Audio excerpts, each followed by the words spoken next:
আসসালামু আলাইকুম রহমতুল্লাহি তাআলা বারাকাতুহু। আপনারা দেখতেছেন পটিয়া থানা অন্তর্গত ৬ নং ইউনিয়নের কুসুমপুরা ইউনিয়ন। এখানে একটা টাওয়ার প্রাঙ্গণের পাশে পশ্চিম পাশে একটা এবাদতখানা ছিল, এটা ভেঙে পুনর্নির্মাণ মসজিদ করতেছে।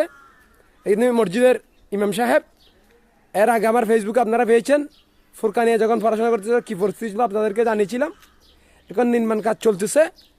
আপনারা যারা যারা এই স্থানটা চিনেন আর জানেন, এই যে এখানে সহায়তা করবেন। আমি হুজুরকে বলবো যে যদি দর্শকের উদ্দেশ্যে এবং যারা আল্লাহ প্রেমিক, রসুল প্রেমিক, মসজিদ প্রেমিক, তাদের উদ্দেশ্যে যদি কিছু বলেন।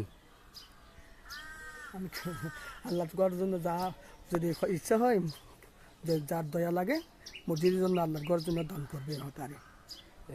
আলহামদুলিল্লাহ, হুজুর আমাদেরকে বলল যাতে আল্লাহর ঘরের জন্য যাতে সহায়তা করবেন। দেখতেছেন নির্মাণ কাজ চলতেছে।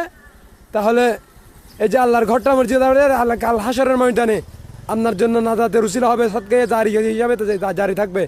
এই আশা ব্যক্ত রেখে বিদায় নিলাম। ভালো থাকবেন, সুস্থ থাকবেন। আসসালামু আলাইকুম রহমতুল্লাহি তাআলা বারাকাতুহু।